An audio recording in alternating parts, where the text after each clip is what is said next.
You're listening to The Magnificence of the Three with Jason and Time Out, only on LA Talk Radio.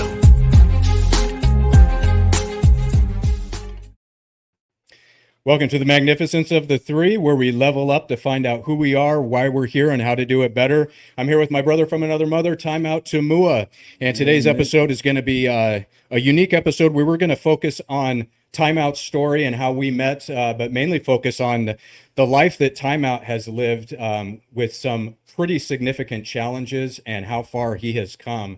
And we're hoping that this gives the viewers some hope, especially if you're out there struggling, which a lot of us are. This gives you some hope as to if you focus on resilience and transforming yourself, just amazing things can happen. So Time Out, I'm going to turn it over to you, buddy, until we get into the story, because I know you like to start us out with a quick prayer, and then we'll get into the good stuff I'm excited about today. So go ahead. Thank you. First, thank you for tuning in to our show. So we start off with prayer on every show as a tradition for Christians, especially for my people who are Samoans. So, our Father in heaven, thank you for this beautiful morning. Thank you for adding another day to our lives. Thank you for strength to giving our bodies to make it possible for us to be here. Thank you for the mental and as well as psychological strength you're giving us to endure our days here. We ask for your spirit be with us today. Thank you again, our Father in heaven, for all that you've done for us. I ask all these things in your name. Amen. Amen. All right, Time Out. So, a couple of friends have given some feedback on the show, and they were asking yesterday, what's the audience? And I'm thinking, well, the audience was intended to be for human beings, and this is more about finding a higher power, finding God, and not about religion, because our take on religion is it's really created a lot of separation in this world and a lot of limitation and fear. That is not to say that we are against religion by any means.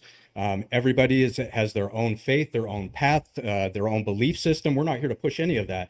But I think with our story, what we can at least show the viewers is the amount of hope that's out there for you when you are going through a dark period. And your period of darkness could have potentially been decades Time Out. So we're going to get into kind of how you came over from the Samoan Islands and got over to the States at 20 years old, but you were already struggling with alcoholism and maybe some substance abuse at that time. And then once you got to the States, everything kind of spiraled from there, it sounds like. And you ended up serving 25 to life, ended up 21 years of that was actually in level 4, which is maximum security. Right. Okay, so we're going to talk a little bit about how you got through that. And before we do that, let me talk briefly about how Time Out and I met. So I was doing some Uber share driving. This is less than 4 months ago. And I had taken a break and I was sending out some text messages, and a ride comes through. I accidentally accept it. And something told me at that point, well, I can cancel this, no problem. I've got some stuff to do, but for some reason, I'm going to take this ride. And so within 10 minutes, I pick you up. And with that 10-minute ride, it's like something clicked. It's like, man, we know each other. That's what it felt like. You wrote a book last year. I wrote a book last year. But it couldn't be a bigger contrast as far as upbringing and life experience. And that's the beautiful thing about it. So you, growing up in Samoa, come over here, you're incarcerated for 27 years. During that 27-year period, here I am going through kind of an upper middle class family, grew up in a small town next to a nuclear power plant, and I go off to college on a baseball scholarship, drafted by Major League Baseball, all these great things, right? Living the American dream. I end up at a corporation where I'm a corporate speaker for 20 years.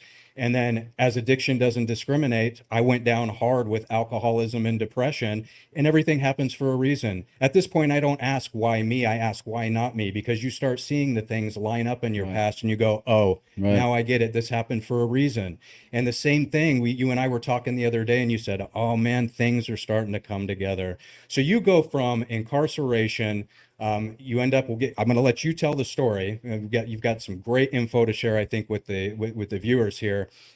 And you end up writing an award-winning book that took you 10 years. You're uneducated. I mean, you said you went up to like maybe a 11th, 12th grade level in the islands before coming over here, but there's no reason that somebody of your education level would be able to write a book. How many pages is that? About 600. 600 pages worth of material that when you start going through it is pretty amazing stuff with scientific proof of God and structure of the atom. And that's what we covered in the first few episodes. And we're going to start and we'll continue on with that after we tell more of our stories. But I did have friends and family members going, you know what, you guys should really share your story because this is a story that shows that things do happen for a reason.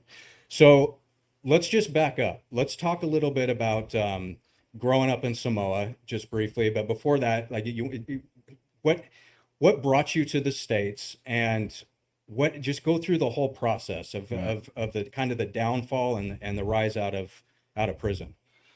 Thank you. Thank you. Before we start, let me take this time to uh, to apologize to all the those I have harmed in my life. I have always had lived a troubled life since my youth. Even in the islands, I lived a troubled life for one reason or another. So let me take this moment to to publicly express my sincere remorse for everything I've done, anyone I've harmed in my life, in my past, whether out here in the streets, from the islands, including prisons as well. Uh, I have done some research and done some inventory, like the big books says that we ought to do, and I've done a lot of harm in my life for no reason, including as well as my family. So again, I ask for your sincere. I ask for your forgiveness uh, and hopefully we find the spirits in common to see the usefulness of this emotion for both of us. So thank you again for the opportunity. Thank God for this opportunity to be here. So the second thing I wanna say before we start is I want to thank the Book Awards people who had honored this work with awards. I was really I know you're Christians. I know a lot of things, most of the things in this book had never been said before, and I think my people that I know as Christians already look at me as some kind of evil prophet, or some kind of false prophet or evil prophet. But yet, the people who are reviewing the book, who are also Christians, have honored this book with awards. And I thank you. I sincerely, if you get a chance to listen to this video, I sincerely thank you very, very much. You're not supporting me. You're supporting God's work. And I know it takes a lot to go away from what you believe your whole life, because this is the stuff we're saying here is different, but there is scientific proof that God is a scientist, and we provided that proof for your review, and you approve of those claims. So thank you again. So Let me interject real quick. Okay. Time out. I want to.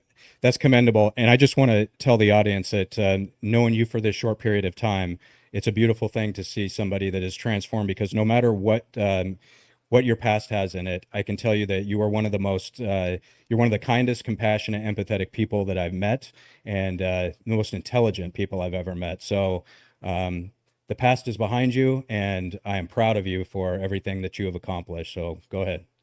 Thank you. Yeah, as for myself, my personal stories, I'm Samoan. I grew up in South Pacific.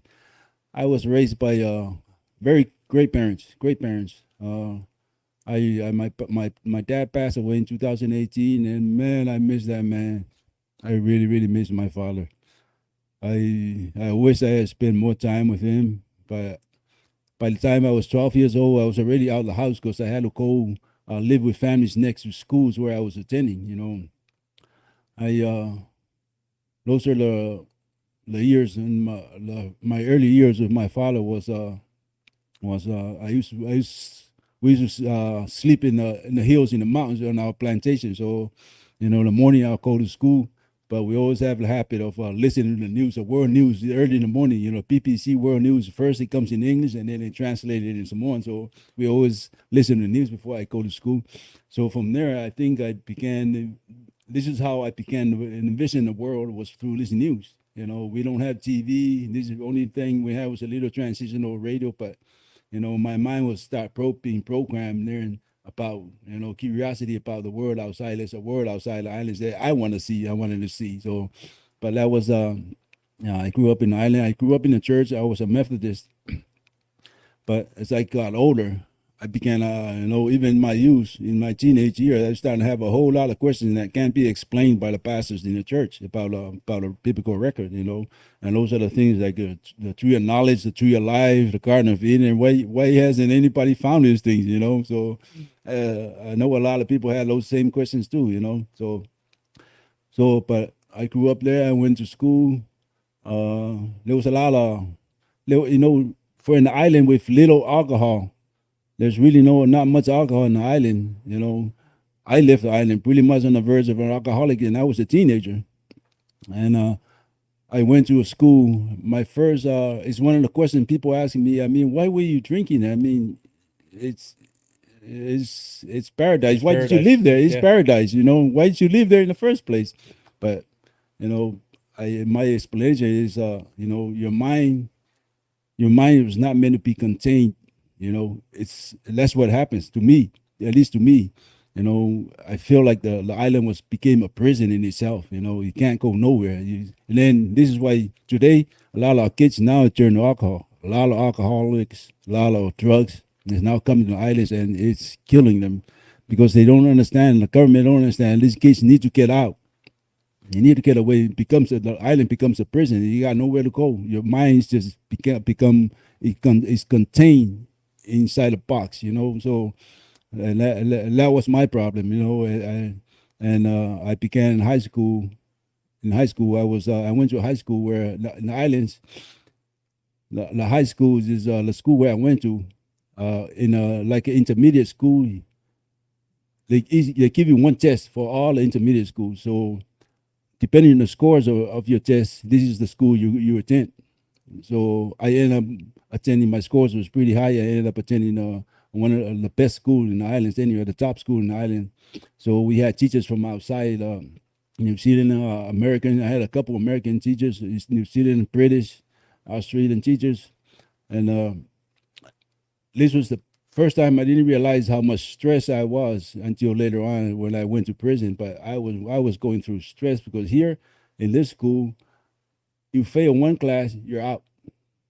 And somebody replaces you. There's always a line of kids who want. So when you say you fail, you're out. That means that if you fail, you're out of basically high school. No, you get kicked out of the school. Get out of this school. You go to another school, and you go to a different. Okay. The difference to a lower school. This is like a lower because these are rankings. The government ranked this schools. This is how bad this was.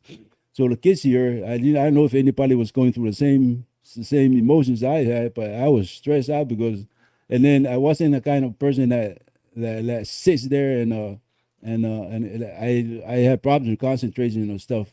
It was later on when I went to prison and I started to see the symptoms of attention deficit disorder. That's the symptoms I had when I was young. Yeah, I couldn't focus on anything, on modes, but I had enough in my brain to at least study for a month or 2 months and then pass all my tests and then move on to the next year. So nothing like being landlocked with a mind that won't stop running. Yeah. So it was but it was that was kind of like my life. I didn't realize how stressful I was, and then I ended up start drinking while I was in high school. Start taking mushrooms. That was a high in the island. It was mushrooms and alcohol. How old were you at that point? Even you're in high school. I was 15, 16. And by the time I leave there, I was already drinking hard liquor. Hard liquor became something that we need to have in the islands as kids, So, anyways, but that was a little summary of my life during that high school. It was during those years that people don't realize that school does stress you up. We're people who don't have a whole lot of things to stress about. But there would be something, to stress you out. And this was what my stress was when I was young was a competition because the school was a competition. To stay in this school, you have to compete to be there. Well, I think you had mentioned too that it's a lot of pressure from the family. I mean, the disgrace to the family if you fail out, it was significant, correct? Exactly, because it's a small island. Everybody knows that you come out of this school, you fail out of this school, it's actually a shame on the family. Yeah. It's an embarrassment for a lifetime. You carry that on yourself, just this is just this school, just this school by itself. And so, but one of the best thing, the only thing that I took out of that school was that I came out there that school with one dream. That dream was to be published. So I was one of those guys who always get in trouble. That's why I was saying in school. I think when I left the school, I had the most detentions in the history of that school. When I left the school, there's still detention that I haven't I haven't done yet. There's still leftover detention that I needed to do. So that's how bad that was. So But your intent was to actually have a book, write a book and have it published, and that was at what age? that was I think that happened when I was 16. 16. Yeah. So I was in this class, and I have these moments where I would write. This practicing, I would draw and write. So we had an assignment, and that assignment was an essay, just regular essay assignment for finals. And so I wrote, I got this essay. I still remember how, like it's still stuck in my mind, the scene, everything that I wrote in that essay, and then I submitted it.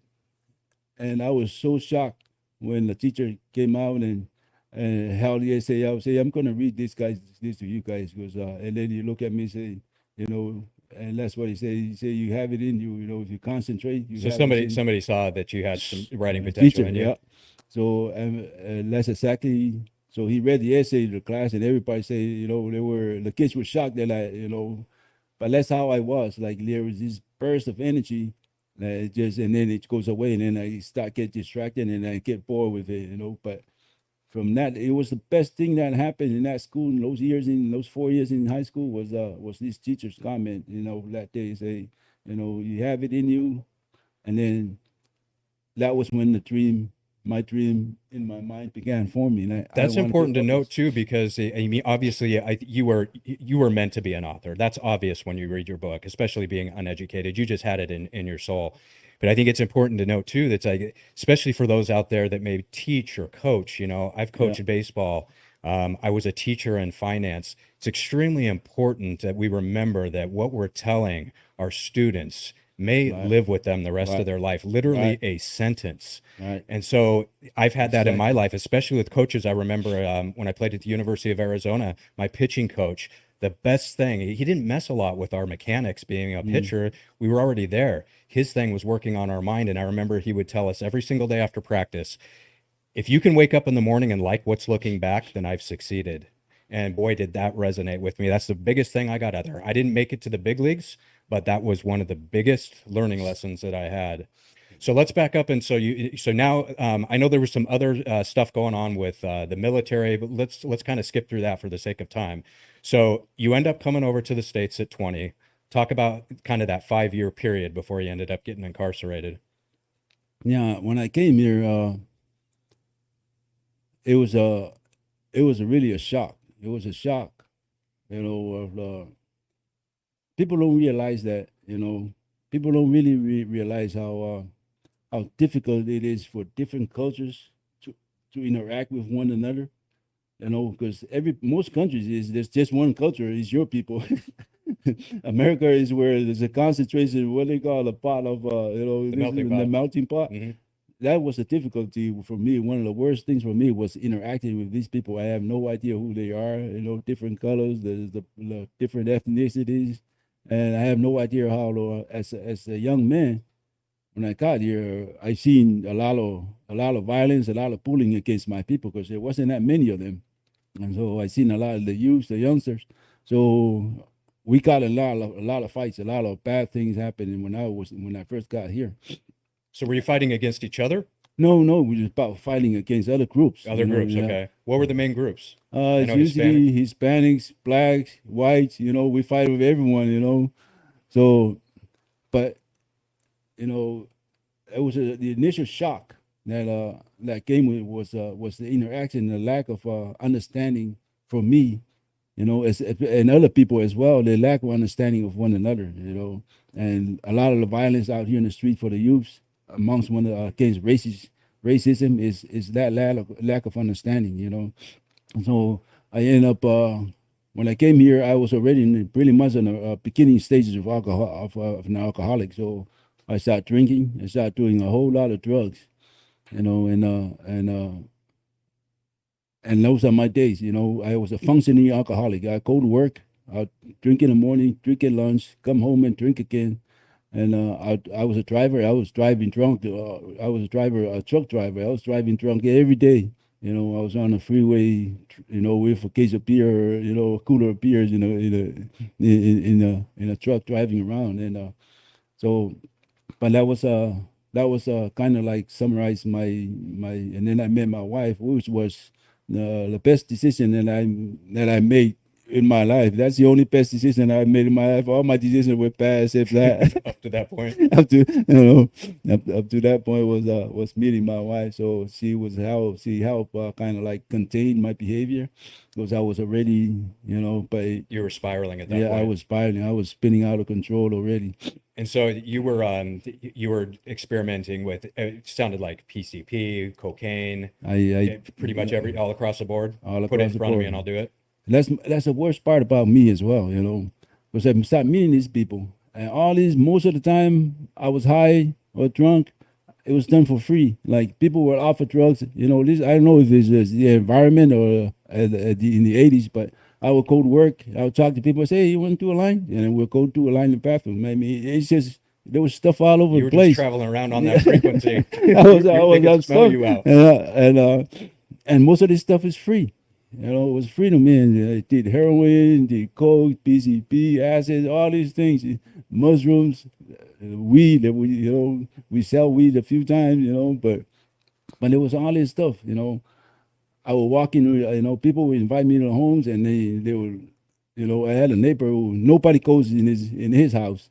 You know, nobody's allowed in his house. Everybody knows he's a drug dealer. So, but he would invite me over there on Sundays. Hey, man, come on, let's eat. So let's have lunch. We'll go, and he would spread out the table and cut out lines. And I'm like, what is this? Say, yeah, enjoy. And I didn't even know these people, you know. But for some reason, they just, you know, they offer me stuff that, you know, I say I got no money. I say, come on. Well, let me guess though, that was a hook to get you in, right? Nah, Because weren't you probably. telling me a story where they had you delivering drugs at some point and you're like, I'm just doing this for free. And I'm like, what the hell am I doing? Yeah, yeah. Oh, you know, I had a neighbor. And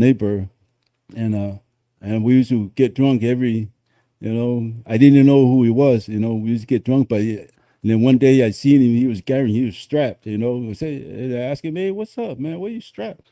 And then he didn't say nothing. But like a week later, he took me to his place, and he opened up the closet, and there was a stack of heroin. These are bricks, like almost a third of this place. The closet was full of bricks. So next thing you know, we're carrying, you know, we're just getting high and delivering stuff for people, you know, for no reason. I was sewn out of my mind at that time. Like I didn't even make You were any. I mean, you were lost Yeah, and I you was were already lost. spiraling. And this isn't to glorify any of this Yeah, stuff because we know where the story leads, yeah, right? yeah, Okay, so you end up, so what happens to land you in for 27 years, yeah. So 25 to life? I was already uh, around these people, you know, around drugs a lot. You know, this became my word. I wasn't selling anything. You know, I was just using drugs. I was just a big party then. You know, so and then somebody say, hey, there was a load coming in. I don't want to go into too much detail because it's still my other crime partner is still locked up. Yeah, let's not disclose anything. Yeah. So so that's how we end up doing. I end up doing robbing a drug dealer, and it was a horrible situation, but that's how I end up. We got into a fight. One of the drug dealer pull a knife, and my crime partner fought over the knife and ended up killing him. So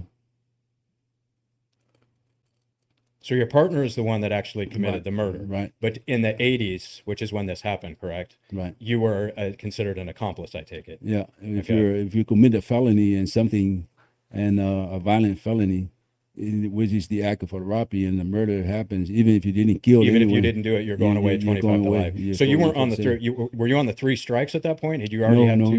no. This was just the one incident that put you away as Yeah, being an accomplice because you right. were there during being in the wrong place at the wrong time. You're by your choice, obviously, and you accept it was that. I accepted But at the that. same time, it wasn't even you that did the murder, and you're going away Oh, 25 yeah, to life. we're all guilty. We're all guilty for making that decision. You know, once you make your decision, you're guilty of it, regardless Right. of circumstances. You're guilty. You know, I was guilty. You know, shouldn't have been there in the first place. Yeah, but you So know, you end up getting sentenced. Tell me about the first day that when you get to prison. What was that like? When you are like, did it set in finally? Were you still half rocked from being like, was your mind still hazy and you were trying to soak in what has happened here? Or how did that settle in when you first got there and were like, I'm going away for a long time? yeah, I think it was it's much easier for some people. For me, I think it was a little bit easier for me because the first thing I did was admit that I was guilty, that I did something wrong. That was the first thing. That was the first thing I did while I was in county jail before I went to prison. Is I did something wrong. Somebody lost his life, and I expressed. It's one of the things I expressed in the reports. You know, so later on down the line, they came back and read that to me and say that was how I felt at the time. You know, before I was even convicted, that I was guilty. So you took accountability before you even got the guilty verdict. Right before. That's commendable. Yeah, so I put that on the record, and and that was, I think, made it much easier for me. So I started planning in my mind. I was already programmed that I'm going to be in prison. Better prepare myself for this. Yeah. So that's how my process began. So how did you end up getting along with the inmates during that time in general? Okay, so in California, it's a little bit the system is separated by race. So for us, there's Hispanics, there's the blacks, and there's the whites, and there's us. Us, they call us. They don't call us by race. They call us as others. The other, The others. that's not condescending. The others. So that's who we were. So our group is Polynesian and Asians. And everybody else who don't want to claim any other group, they come to us. Oh yeah, I'm other. Yeah, we'll take you. We'll take you. We're the freaks. So, but yeah, I started in a place called a prison called Old Folsom. This is in the '80s, and my God, it was Dude, Folsom in the 80s. in the '80s. Oh, this is Old Folsom. But people who don't know this place in the '80s, and it was a bad place. I got there, all the prison camps were out, and man, they were locked down for like over 10 years. So when they just got released out of the main line, the cell doors were open '84. So I got in '85, and it was almost a thing of beauty. If it was artistic in a way, but man, they had a lot of killings. They had a lot of violence. And one time, I think it was '86. I should have kept the memo because they issued out a memo. I looked at the memo. I was so shocked. For 3 months, I think they had killed 8 people, and they had stabbed almost. It was like over 200 people that got stabbed in this yard in 3 months. This is in 3 months. That's how dramatic, how bad the place was. It was. And I'm over here. I'm new. I'm new to the system. I'm over here walking around and watching all these things go down. I think I watched 2 homicides there, and I tell you, these guys, that's all they do in the cells. They learn how to Learn how to kill. learn how to kill, and then your body learn where your lungs or your heart, how to have access Just to study it. an anatomy Yeah, on how to yeah. take you out. Now, is this the same? Isn't Folsom the place you said you were actually watching TV and like a 2020 or something version of that? Yeah. And you saw that some medical center Yeah. had created an outside Yeah. medical venue right outside the Right gates outside. because the violence was so Yeah. bad that and you were wondering how these guys were making it back Yeah. in surviving these stabbings. Yeah, and that's Which school was it? Was it you went to Harvard? Harvard. Yeah, Yeah. Harvard they came in there. They had their own ward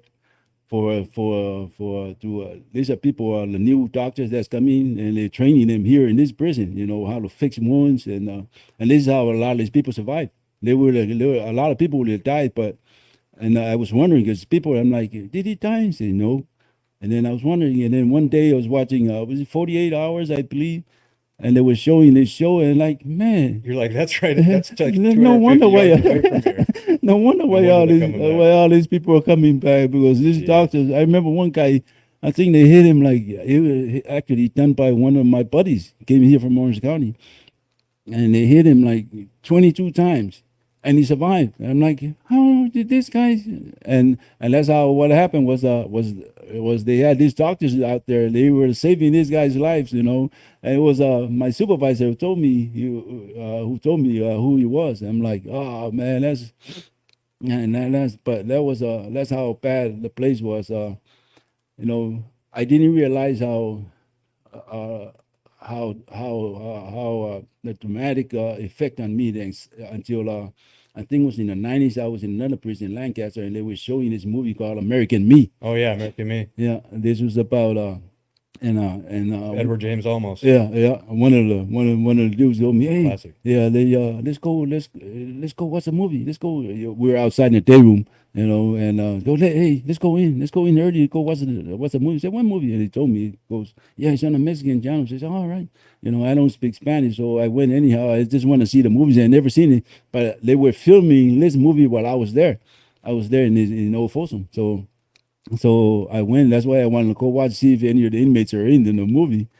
And man, the movie started, and all I started feeling was, you know, there was this like anxiety. This is what we call anxieties, I believe is what they call it. My stomach I start Going in sweating. knots. Yeah, I start sweating. I start having goosebumps. I didn't even like I didn't even like three-quarter of the movie. I I changed the channel. I was just sitting there. My whole body was just vibrating, like I was pretty much shaking. And so in the morning, I came out, and I walked with this guy, with my buddy, to breakfast, and the one that told me to go in and watch a movie. So I asked, hey, how was the movie? He said, man, I didn't even. He said the same thing I was saying. Say, I didn't even finish the movie. I started sweating. I had to go sit in the toilet. I think I almost threw up. You know, because he was there at the same time I was there.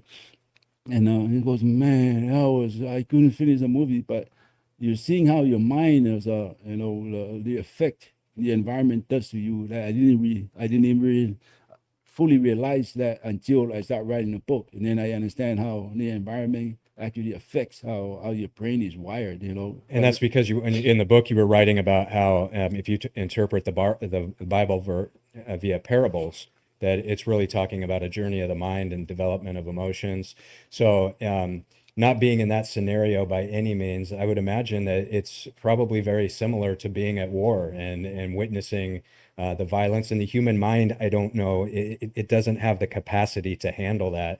So I can only imagine going back and seeing Old Folsom when you'd been transferred was probably very disturbing. yeah, it was one of the because quite a few cars were military veterans from Vietnam, and one of them we were talking one day, and he goes, "Man, I was a Vietnam veteran. Trust me, I didn't see this kind of violence that I did in Vietnam because you know it's a different kind of violence when it's so close up, so in the you know in your there's like in the yard there's like I mean, at you're least face to face virtually. 200, yeah, 200, 300 to 300 people in this little small place where you can barely walk without bumping into somebody.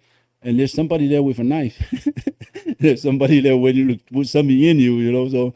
And this guys was saying, man, we had never seen this kind of violence in Vietnam when we were there. And this was, you know, so that's how bad that was, you know. Because it's literally a war zone. It's a war zone. Face to face. And so you come over, you're already struggling with the alcoholism, you spiral down, you get thrown into prison, you're experiencing all this negativity. At some point, I mean, did you form a relationship with anybody within the prison that you got close with, and what were the dynamics of that? How was it? I know you keep to yourself a lot, but did you open up and get close to anybody in prison, and how did that work out? Oh, it's a blessing for somebody like me, you know, because I'm not one of the big races, the three big races. I'm other, so those guys can't talk to one another. You know, you hardly see anyone talking to blacks or Mexicans and the whites. You hardly see them communicating. But for somebody like me, you know, I have nobody can put restraints on me for our group not to talk. So to the them. others can talk to the Hispanics, the whites. We talk to Aryan. everybody else. That's the benefit of us. Yeah. So we get to communicate with one another. So, you know, in there you know, one of the things that I learned in there is, and when you meet people, you have to judge that person right away. It's one of the survival trait. It's a survival instinct. You have to judge that person right away, who this person is, and you judge that by shaking his hand, his demeanor, and you Eye can right away contact. eye contact. You can right away tell if somebody's a threat to you. Whether you trust this person, because and and that's one of the things that you need to develop. I did, so I tend to right away know who to talk to, who to hang out with, and who to play with, because I play a lot of basketball in there, and I play on the side of the Mexicans and the whites, and so you interacting, when you play basketball, it's a violent sport, so you had to have something, you had to be strong, and don't care about anything, but you have to You're face this guy. charging into the paint and just get shanked in the Yeah. kidney. It happened before. It happened in there, No, so those are but I met some really good people in there. Some people have they've also you always meet people that you're in sync with. You have the same spirit with it.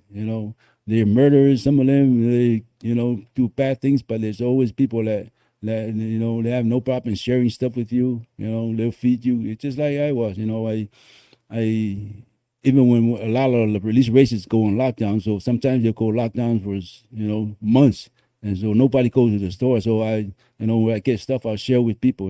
There's the kind of things that that was a lot of people will look at me and say, man, they don't believe what I'm doing. They probably think there's some kind of ulterior motive I'm doing. But you were just a giving person by nature. I And know. they're probably like, what's in it for you, dude? Yeah, I know what it's like to be hungry. That's Yeah. what I was. I know what it's like to be hungry, because I was a lot, even in prison. I was saying I was a troubled person. Even in prison, I was a troubled person, and that's how I ended up spending 21 years in level 4, because I've always had disciplinary problems. So when you have disciplinary problems, they always put you away in what you call administrative segregation, or the Which is security maximum house. security. So you know, you spent 21 years in level 4, which is maximum security, which is 23-hour lockdown, correct? Right. So how do you even get to know people in that Uh, environment? there's a lot of like. Fishing?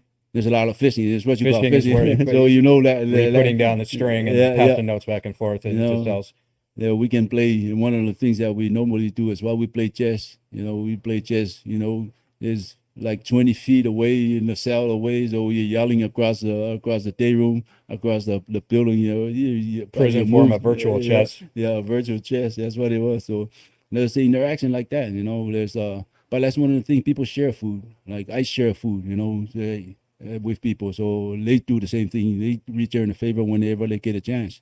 So bottom line, was there one in particular person that you got to know well, or No, there's quite a few people that and it's from my own group, from my own Samoans. We have quite a few people, that we interact with. From my people right across the board, everybody takes care of one another, just like all the other races.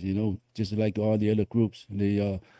But for me, there's a lot of people from other races I was close to. I still close to today. I still talk to them today.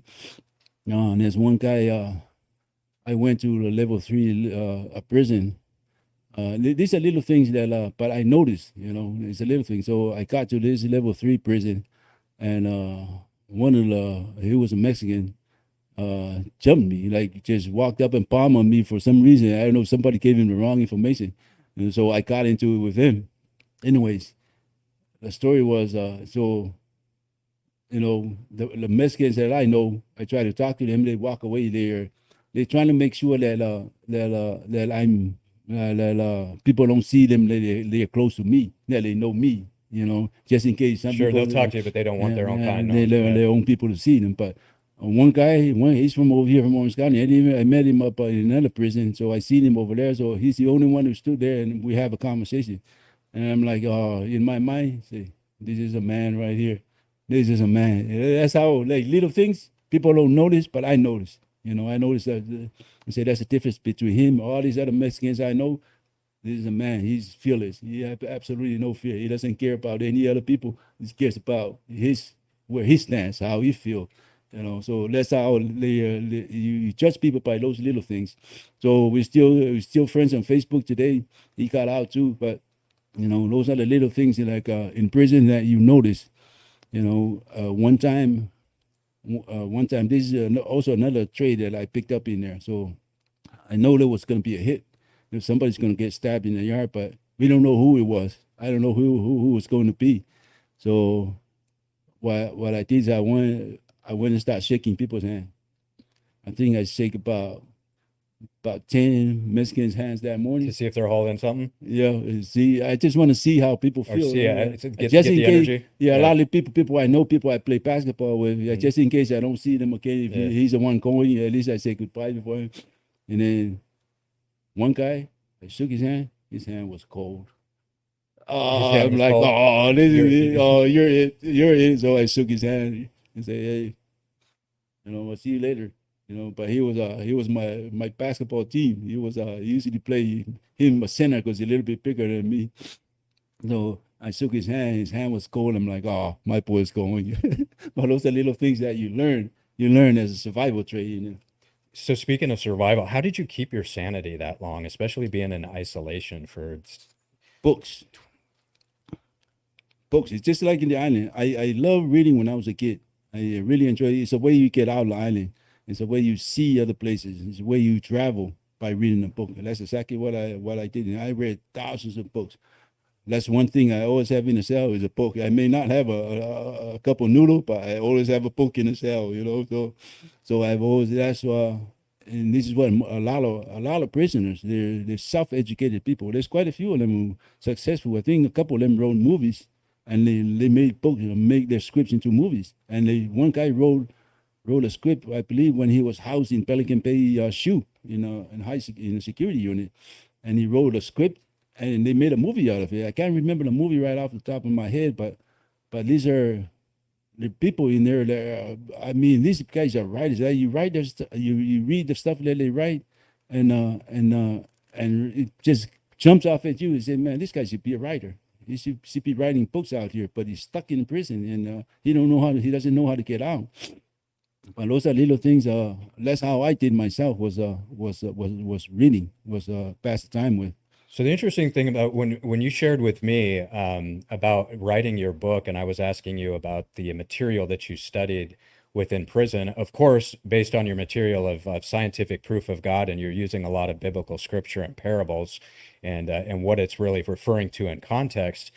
I automatically assumed that you were somewhat of a biblical scholar, but you talked about reading like Atlas Shrugged and some of these other novels, Les Miserables, things like that, that really influenced you.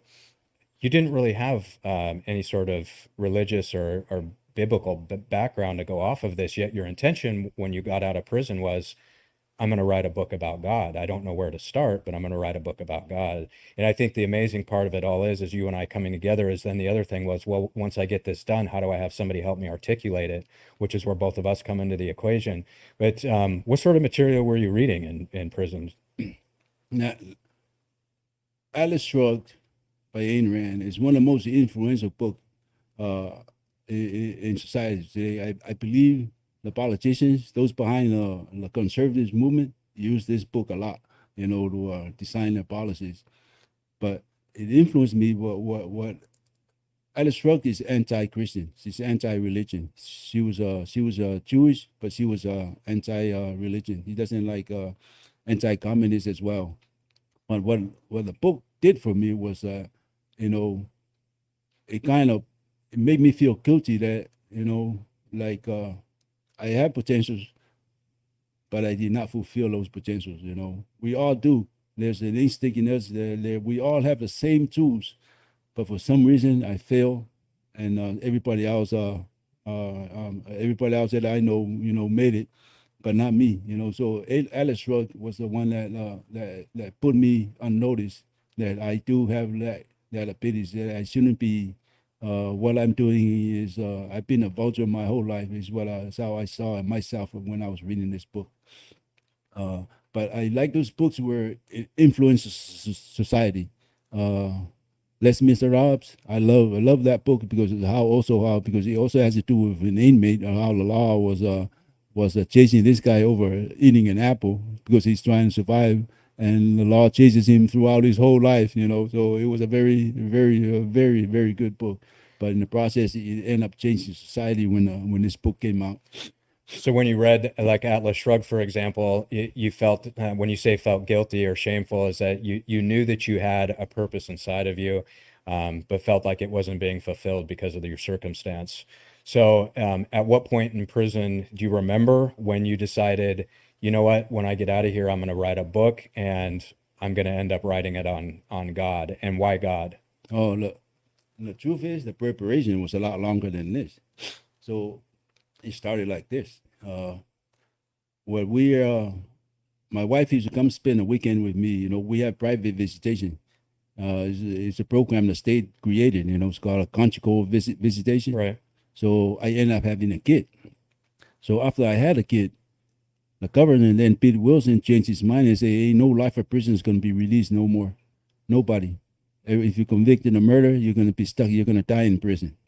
So, and then they took the program. So they took the program and so from us and say, no prisoner has the rights to his children with visitation from his kids and his family.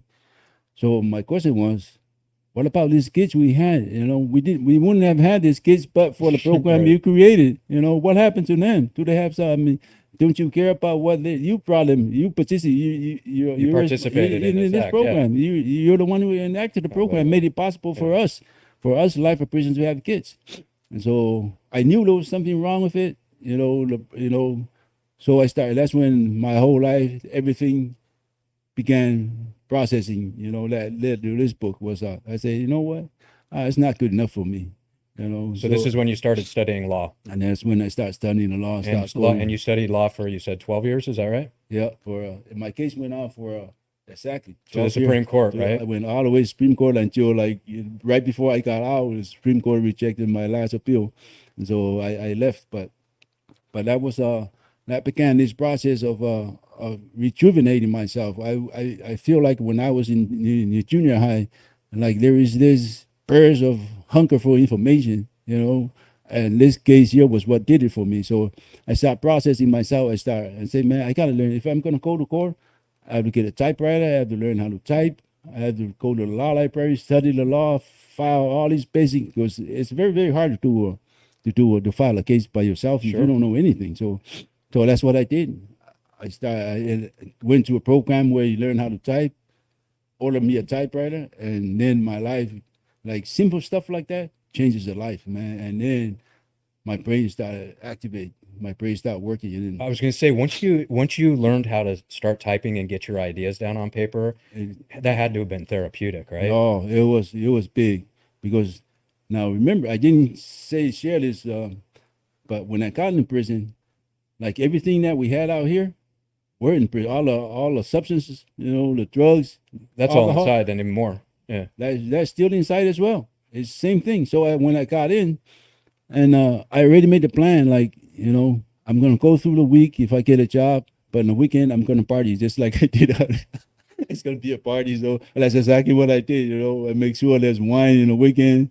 You know, so I learned how to make wine. You know, there's always weed, and so it was a party. You know, so at least a couple of days you spent making that wine. You know, it's a whole process. So you got Pruno making during the week, and then you're writing during the week, and then rewarding yourself on the weekend. No, this is before I began writing. Okay. This is before I got this typewriter. So my whole life, I think it was like 15 years. My whole life, during those 15 years was this. You know, except for the time I was in a hole or a security house use. But most of the times, you know, you try to make sure you're drunk on the weekend, drink something during the week. And so, but that was my life. You know, I was, you know, you read, you go out of the yard, you play, you know, come in, read, and party on the weekend. So that was consistently the plan every day until this happened with the family visit, and then slowly began changing my life. I stopped making wine because it takes a lot of hours to make wine. You know, crush the apples, squeeze the apples, that kind of stuff. It's a process. So I stopped doing that, and then I got a typewriter and started reading more about the law. I started spending half of the day in the law library, just to study, begin the process of how to file a lawsuit in the federal courts, that kind of stuff, what kind of rights you have in the Constitution, especially what kind of law am I going to base my lawsuit on? What rights have the government violated my rights, have violated regarding this issue? So that was slowly, my days were full activities. In the process, I started learning how, I help people file their divorce papers, people that, want to divorce, they say, hey, how do you do this? So I help them. I help a couple of guys do their appeal, and then it didn't come through, but I helped them, I became busy. My mind, my whole routine started changing. And you had a purpose and you were helping other people. Helping other people. So this, without even me realizing what I was doing, as I wasn't really looking for anything. I was doing this stuff for free for people, I filed their appeals and their visitations, and that kind of stuff, because I'm learning the law. And so, but in the process of going through this, nobody was talking about it at the time about a case out of the California State Supreme Court. And I was reading it. It was the area I came across because this was the area of the law I was using to file my lawsuit. When I read the case, I'm like, nobody really talking about this case, but they can't go around the system can't go around the parole board people can't go around this ruling. They're supposed to see when you go into prison, regardless of what sentence you have, you're supposed to do this, and this. If you satisfy all this criteria, then they cut you loose. That's what they didn't do to us. But that was the process I began. When I found out about this case, I'm like, man, I think I'm going home.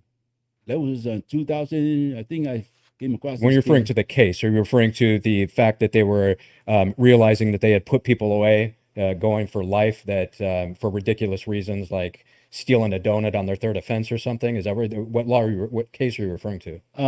We're talking about people who were convicted, who were serving life sentences. Or serving life in general. And serving life. You're already overpopulated, and then you go back and review some of the cases that they had, and they're probably just ridiculous reasons to be away for life. Right. Okay. Right. All right. So then I think that 12 years, because the way that you write your book, The Magnificence of the Three, is structured just like an attorney. So you make claims in there. So do you think did that study of the law, did that inspire you to write the book in that format? No, it wasn't. This is what I'm talking about, like the preparation that I was going through without me knowing that I was getting prepared for this task. Okay, so you're saying that this was almost a prophetic process of you leading you to get to writing the book. I didn't realize until I was in the middle of writing the book, and then I started thinking, hey, a light bulb went off in my head and say, you learned this for a reason. This is emotion. I'm writing emotion. This is what emotion is in the courts. In the court system, you make your claims, you present, and then you bring in support, legal arguments, support your claims. And that's exactly what the book is.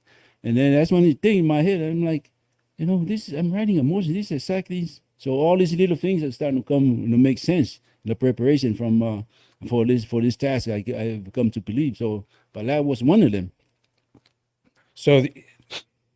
It's a crazy journey, because you and I we were talking in the car a couple of weeks ago on our way up to do a podcast, and you were telling me, you know what, I think I'm seeing how everything has come together here. And you had to struggle through decades in prison for you to be able to look back and go, oh, now I see why that happened. Right. In that moment, you're not seeing it that way at all, most likely. It's like any struggle you go through in life. You're going, why me? Why is this happening to me? And I think the opportunity you have there is to say, why not me? Why not? And when you view it that way and you look at that challenge as an opportunity, then you will see that if you think about it in a positive manner, positive things start to happen, and you grow and you learn out of the process. And then you end up looking back going, that was the worst thing that ever happened to me at that moment, but now it's the best thing that ever happened to me, or I wouldn't be where I'm at right now. I'm going to tell you another one. Without even realizing it, when I got this typewriter, because I was locked down a lot, we were locked down a lot in labor force. So when I got this typewriter, I've seen the problem in the system, and I know I got ideas on how to fix it. So I start writing letters, putting proposals together, and send them to members of legislators. There's an organization called the Hoover Commission. I send a lot of proposals to them about how to fix the system. So this is a problem-solving kind of area, and that's exactly what the book is. exactly what you're trying to solve a problem that's been existing for so for Exactly. The thousands way of you years. structure that book is Yeah. you are very analytical. You can Yeah. tell you break it Yeah, down, break it down. and there's logic behind everything that you're saying. That's what surprised me. Is somebody that's totally uneducated.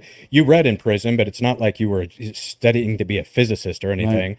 And the structure of that book is very detailed oriented and in very logical order, which was impressive. We're going to run out on time. So after you got done writing The Magnificence of the Three, and then you see kind of where we're at now in a very short period of time, you and I, on getting this podcast going, where you needed somebody to help you articulate this. I was looking to start a podcast. I run into you coincidentally. And then we have this material in both of our books that kind of intertwined with this experience that we had. And we won't go into the experience that you had in prison, but we both talked about our experience that we had, which instantaneously changed the way we looked at the world and our perspective. And the main thing we both agree on is it eliminated the fear of death, that instantaneous experience. Now that you look back at this, when you got out of prison, I'm sure you had certain goals besides reading the book. What is your definition of success at this point? Oh, after learning what I've learned so far while writing this book, for me today, success can only be defined if you learn two emotions: remorse and forgiveness. If you can learn these two emotions, if you can literally live with these emotions and learn how to apply in your life, you succeeded. In the Bible, God went out of his way. I explained this in the book. God went out of his way to develop this thing about burn offerings, animal burn blood sacrifices, animal burn offerings, and the reason why I believe was how God emphasized it, because these two emotions were very, very important for us in developing our brains. To sacrifice ourselves and have remorse. Regret, be remorseful. Be remorseful of what. If you learn how to recognize your problem and be remorseful of what you've done, most likely you won't repeat it again. And the forgiveness is something that's very, very difficult for everyone. It's normal for us to be bitter and be unforgiving, but forgiveness is the reason why God was so emphasized the development, because these two emotions, I believe, as I said in the book, unless you learn these two emotions, this is why God makes sure that we learn it, develop. Unless you develop these two traits, you'll never make it. You're going to be harmful. You're going to be harmful to society and to yourself and people that's close to you. But that's the definition of success for me: is unless you learn these two emotions, and exercise and apply in your daily life, you won't be much of a contribution to society. That's awesome, buddy. Well, thanks for sharing, because it takes some bravery and some courage to share some of the darker things in life. And I commend you for taking accountability, being apologetic, and sharing the lessons that you've learned. So the show, we like to create environment and talk about material that can help you grow if you're ready to grow. If you're not at that stage, then that's where you are. We're all on a different journey. And if you are in that stage, then stick around, because I think we're going to have a lot more great material, and it's going to be very broad. It'll expand out. We both have over 100 years of life experience of both contrast of light and dark. And I think that's where you learn is in that darkness and how to give other people hope. So why don't you go ahead and lead us out in prayer, and we'll wrap up, bud. Yeah. Our task is just to give you the information. What you do with it, that's on you. We're not looking for any popularity contest.